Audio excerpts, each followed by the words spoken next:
بسم اللہ الرحمن الرحیم الحمد للہ رب العالمین والصلاة والسلام علی رسولہ الکریم وعلی آلہ واصحابہ ومن تبعہم بإحسان الی یوم الدین۔ امام طحاوی رحمہ اللہ کا فرمان ولا الہ غیرہ، اس کے ضمن میں چند باتیں جو کہ اہم ہیں، ایک طالب علم کے علم میں ان کا ہونا ضروری ہے۔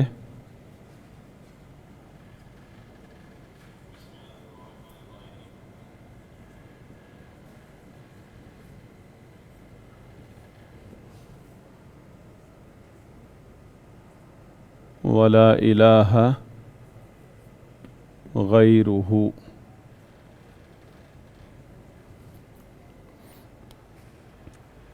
یہ توحید الوہیت ہے۔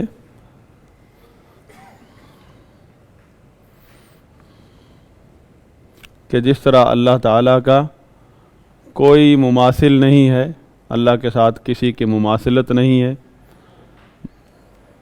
اسی طرح اس کی عبادت میں اس کا کوئی شریک نہیں ہے۔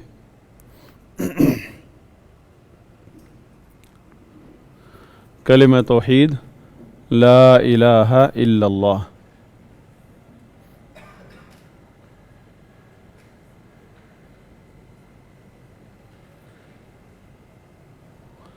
لا الہ الا اللہ، تو اس کا معنی تھا،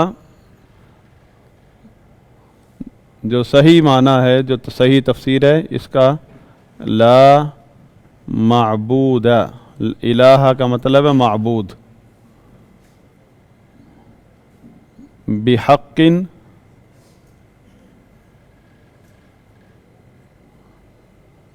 الا اللہ،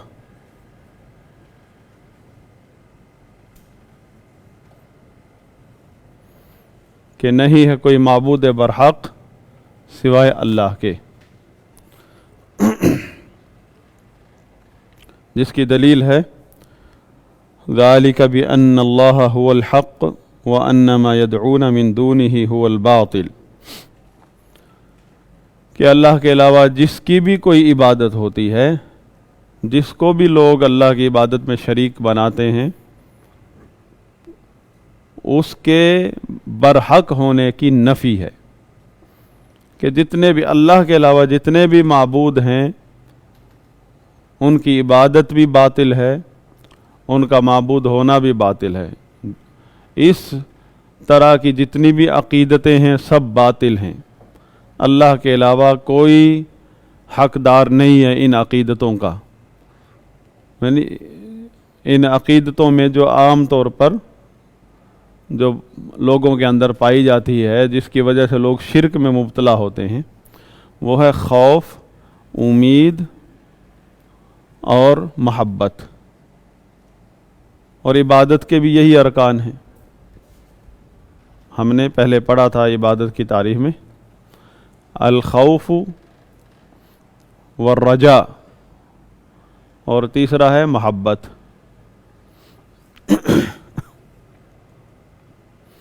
ارکان عبادت ہم نے جن کا تعلق دل سے ہے،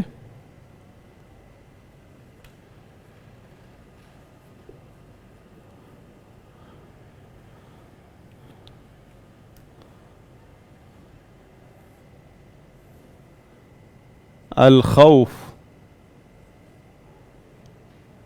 المحبہ والرجاء، یہ دل کے اعمال ہیں۔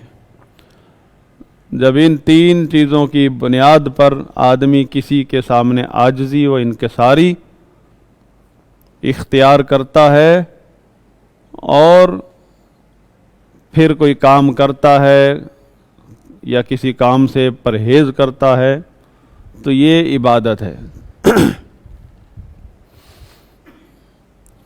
اب چھوٹی سی مثال ہے کہ لوگوں نے مزاروں کے، مندروں کے، گردواروں کے نذرانے بنائے ہوئے ہیں، کہ یہ کام کرنا ہے، فلاں تاریخ کو جا کر یہ چڑھاوا چڑھانا ہے اور یہ منت ماننی ہے وہاں، اگر ایسا نہ کیا تو گھر میں کوئی آفت آ سکتی ہے، کوئی نقصان ہو سکتا ہے، کوئی تجارت کا نقصان ہو سکتا ہے، کوئی بھی بیماری آ سکتی ہے، تو وہ اس وجہ سے ڈرتے ہوئے جا کر پھر وہ منت پوری کرتے ہیں۔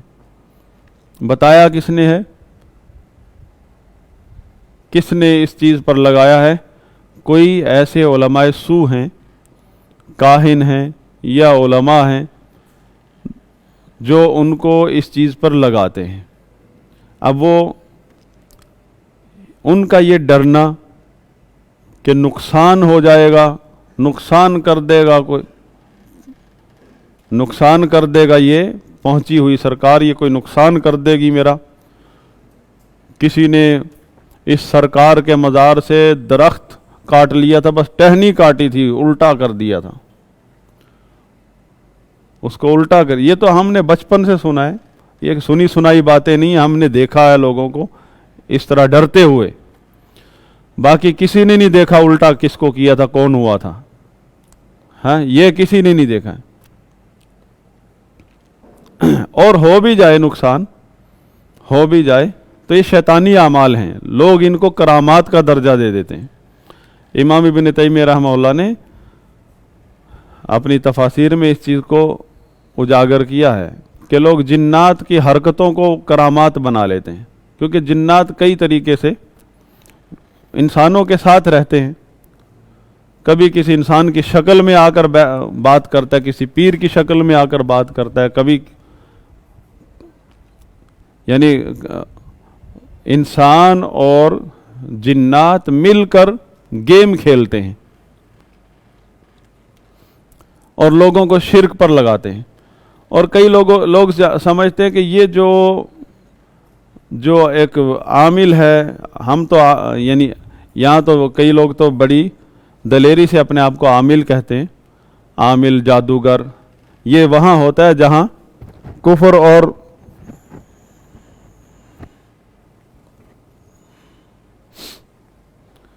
جہاں کفر کو کفر نہیں سمجھا جاتا، وہاں پھر جیسے مشرکین مکہ سیدھا سیدھا کاہن کہتے تھے، کاہن۔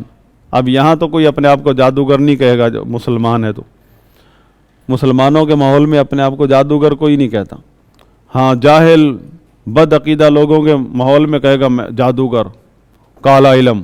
اب کراچی میں جیسے چاکنگ آپ سنتے ہیں، اس کا مطلب یہ ہے کہ عوام کے عقیدے اس تک گر چکے ہیں کہ وہ جادوگر اور کاہن اس طرح کے طواغیت میں، اور کوئی عالم دین جو شرعی رقیہ کرتا اس میں کوئی فرق نہیں کرتے۔ اس حد تک عوام کے عقیدے بگڑ چکے ہیں، یہ اس بات کی علامت ہے۔ اس میں ہمارا ذہن پتہ سب سے پہلے کہاں جاتا ہے، یہ حکومت کا قصور ہے۔ جو بھی کفر و شرک یا کوئی گمراہی علل اعلان ہونے لگ جائے تو اس میں فوراً حکومت کا قصور ہوتا ہے، جبکہ یہ اس بات کی علامت ہوتی ہے کہ عوام الناس کے عقائد بگڑ چکے ہیں۔ جب عوام الناس صحیح عقیدے پر ہوتی ہے اور بصیرت پر ہوتی ہے تو حاکم وقت کو جرأت نہیں ہوتی کہ وہ کسی بدعقیدگی کا اظہار کر سکے، اس کو بھی شرم آتی ہے لوگوں سے۔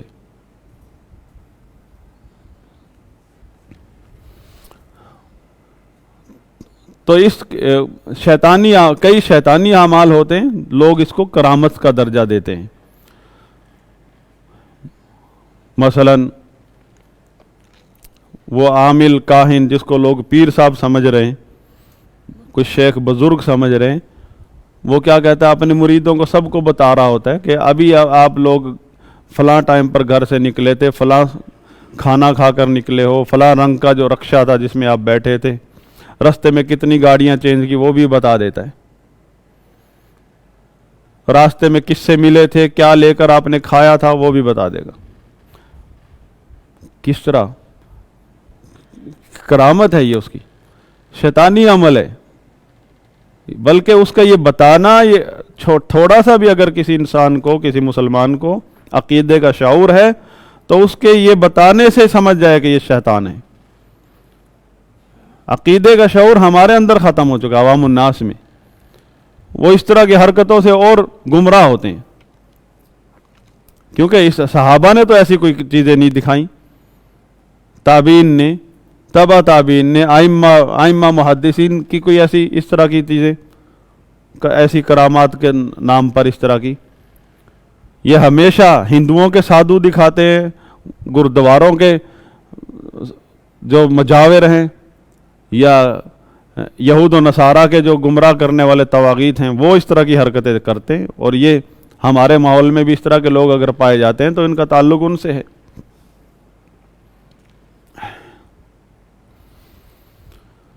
تو وہ شیطانی عمل کے ساتھ جس کو لوگ عام سادہ لوگ یا کم علم لوگ کرامت سمجھ بیٹھتے ہیں، لوگوں کو شرک پر لگاتے، لوگوں کے دلوں میں خوف پیدا کرتے غیر اللہ کا۔ شروع میں وہ شرک اصغر کی حد تک ہوتا ہے، پھر وہ شرک اکبر تک چلا جاتا ہے۔ اس کی زندہ مثال دیکھیں، سیدنا عبداللہ بن مسعود رضی اللہ عنہ اپنے گھر میں تشریف لائے تو اپنی بیوی کے گلے میں انہوں نے دھاگا دیکھا، فوراً فرمایا عبداللہ کے گھر میں شرک، کہنے لگی یہ تو، اور فوراً کاٹ دیا۔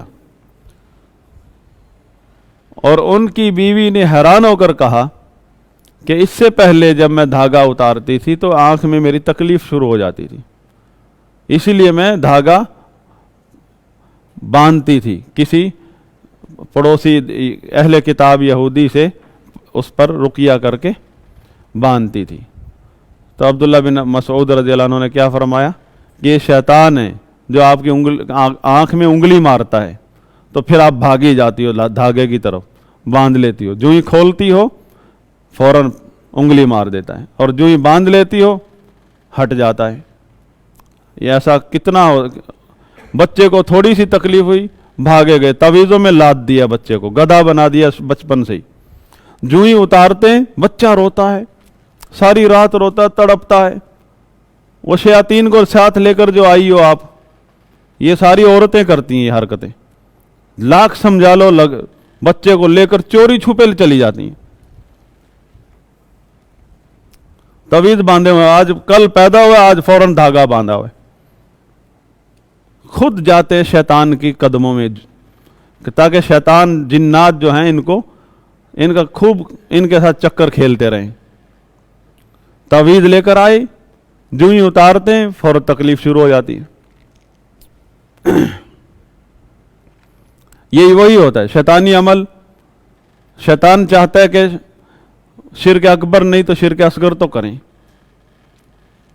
اور کوئی بھی اللہ کے نبی کا فرمان، من علق تمیمۃ فقد اشرک، کہ جس نے کوئی بھی تعویذ لٹکایا اس نے حقیقت میں شرک کیا ہے، اگرچہ وہ شرک اصغر ہے۔ دوسری حدیث میں فلا اتم اللہ لہ، اللہ اس کی مراد ہی پوری نہ کرے، جس مراد کے لیے، جس مقصد کے لیے کوئی چیز باندھتا ہے، تعویذ لٹکاتا ہے، اللہ اس مقصد کو ہی پورا نہ کرے۔ یہ کس کا فرمان ہے؟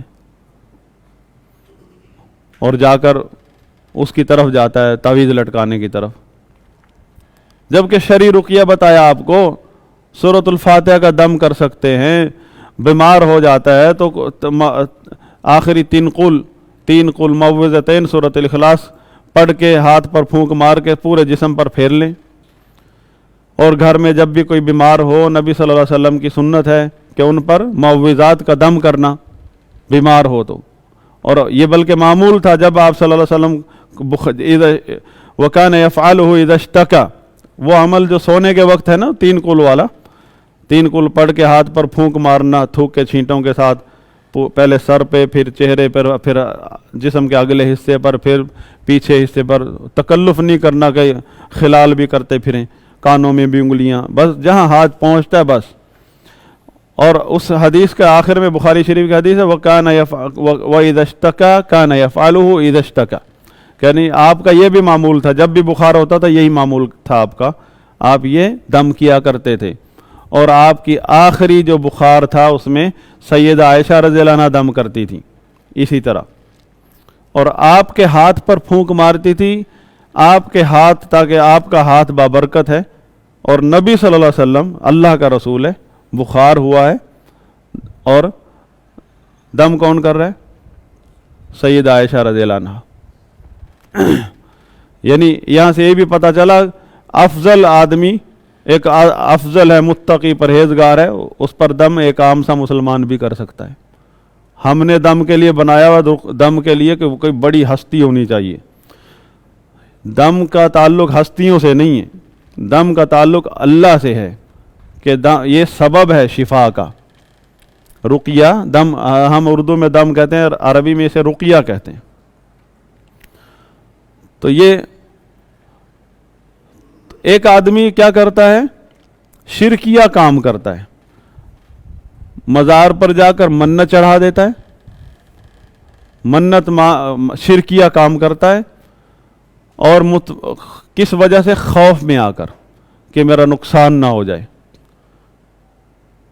تو یہ خوف عبادت ہے، اس طرح کا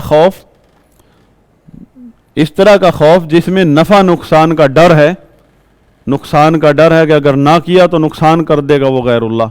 نقصان کیسا؟ وہ نقصان نہیں جو دشمنی میں کوئی لوگ بدماشی میں آ کر کرتے ہیں، وہ نقصان جو کوئی بیمار ہو جائے گا، حالانکہ بیمار کرنا اللہ کا کام، جی تجارت میں نقصان ہو جائے گا، کچھ جانور ہے کہ وہ مر جائیں گے، اولاد بیمار ہو جائے گی، یہ اس قسم کا نفع نقصان کس کے ہاتھ میں؟ یہ تو اللہ کے ہاتھ میں، یہ تو اس کے قضا قدر سے تعلق رکھتی ہے چیزیں۔ یہ قبر والے کے پاس کہاں سے چلی گئی؟ قبر والا خود اللہ کے بارگاہ میں محتاج ہے، اب وہ جی ڈر رہا ہے۔ یہ تو قبر میں تو اللہ کا ولی کوئی دفن ہے، وہ تو درخت سے ڈرتا ہے۔ درخت ہم نے دیکھا، درخت بھی دیکھے ہم نے ایسے، کہتے ہیں کہ کبھی کسی صدی میں یہاں سے کوئی بزرگ گزرا تھا اور اس نے آرام کیا تھا اس درخت کے نیچے، اب وہ درخت سے ڈرنے لگے ہیں اور جاتے ہیں ہر سال وہاں جا کر دیگ چڑھاتے ہیں۔ ایک سال اگر ناگا ہو جائے تو کوئی نقصان ہو جائے گا، قرضے اٹھا کر کرتے ہیں کام، ہاں۔ اور قربانی اگر استطاعت نہ ہو تو فرض نہیں ہے، اللہ کا حکم جو ہے قربانی وہ فرض نہیں ہے۔ حج اگر استطاعت نہ ہو تو فرض نہیں ہے، روزے اگر استطاعت نہ ہو تو چھوڑ سکتے ہیں، ہاں۔ لیکن وہ درخت کی جو منت ہے، یہ خوف جو ہے یہ خوف عبادت ہے، یہ ہے وہ خوف جو عبادت کے ارکان میں سے ہے۔ اس خوف کی وجہ سے جو حرکتیں کرتا ہے، کبھی منت مان رہا ہے، کبھی کوئی دیگیں چڑھا رہا ہے، یہ کس کے لیے کر رہا ہے؟ اللہ کے لیے، غیر اللہ کے لیے؟ غیر اللہ کے لیے کر رہا نا، تو عبادت میں شرک کر رہا ہے۔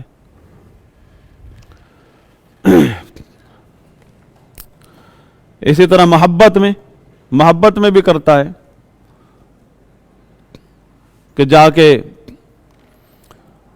کاروبار شروع کرنا ہے، بچوں کی شادی کرنی ہے، یا گھر میں رزق کی تنگی ہے، رزق کی فراوانی چاہیے،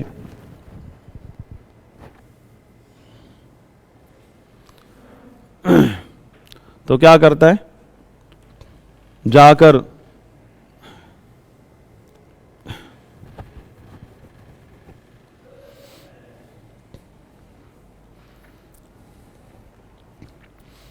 وہاں منت مان کر آتا ہے کہ میں ایک جانور ذبح کروں گا، دیگیں چڑھاؤں گا، اور کس امید پر؟ امید لگاتا ہے، منت مان کر آتا ہے، حتیٰ کہ بچہ اولاد دے گا تو میں یوں کروں گا۔ کہاں؟ کسی درخت کے نیچے منت مانگ کر آتا ہے، درخت، قبر پر، درخت پر بچہ ہو جاتا ہے، کاروبار شروع کا، کاروبار میں فراوانی آ جاتی ہے، بلکہ جس دن وہ منت مان کر آیا تھا نا، اس دن سے وہ مطمئن ہے، خوش ہے، سب پریشانی ختم ہو گئی ہے اس کی، کیونکہ اس کے دل میں یہ رجا جو ہے اس غیر اللہ کے لیے پائی جاتی ہے۔ اللہ کے لیے ہوتی تو اللہ سے جو ہی اللہ کے سامنے ہاتھ اٹھاتا مطمئن ہو جاتا، اور اللہ تو قادر مطلق ہے، اللہ تو حقیقت میں کرتا، وہی تو کرتا ہے، چاہے مندر پہ جا کر منت مانی تھی دیتا وہی ہے،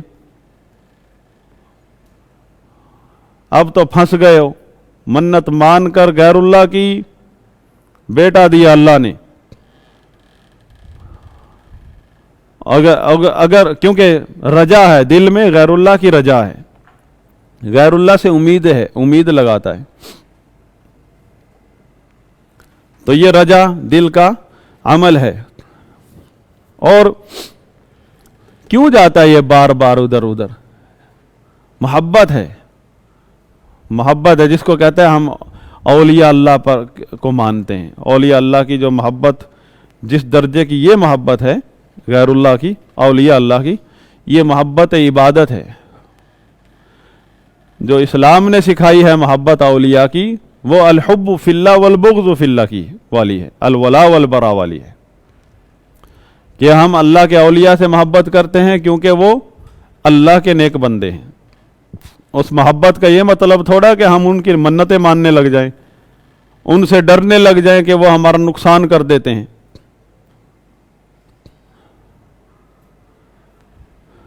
تو یہ اگر اللہ کی محبت ہو تو ہر وقت اس تلاش میں رہے، اللہ میرا اللہ کیا چاہتا ہے، میرا اللہ کیا مجھ سے کیا چاہتا ہے، کیا کس چیز سے خوش ہوتا ہے، کیا میرے اوپر اللہ نے فرض کیا تاکہ میں ادا کروں، اللہ میرا خوش ہو جائے تاکہ ناراض نہ ہو جائے. اسی کو تقویٰ کہتے ہیں کہ اللہ کی اطاعت کرنا، اس کی نافرمانی سے بچنا، تاکہ کہیں اللہ مجھ سے ناراض نہ ہو جائے اور کہیں میں اس کی پکڑ میں نہ آ جاؤں. وقایا.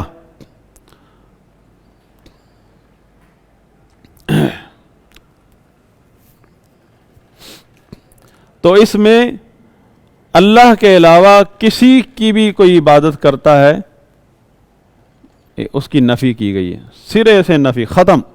کوئی بھی اس لائق نہیں اللہ کے علاوہ کہ اس کی عبادت کی جائے، اس سے ڈرا جائے، اس کی محبت. یہ دل کے اعمال ہیں. دل میں جب توحید ہوتی ہے تو آدمی کے اعمال جو ہیں وہ عبادت بن جاتے ہیں. جب دل میں ہی توحید نہیں ہے، اب دیکھیں جب دل میں شرک ہے تو آدمی کا عمل، صدقہ خیرات، وہ بھی شرک بنتے ہیں. صدقہ خیرات اس طریقے سے کر رہا ہے، بہت دیگیں چڑھاتا ہے، پابندی سے تاریخیں رکھی ہوئی ہیں، لیکن کرتا کس لیے؟ غیر اللہ کے لیے.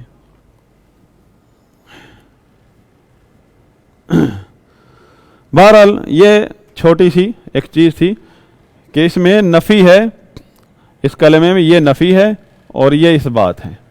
نفی کس چیز کی ہے؟ اللہ کے علاوہ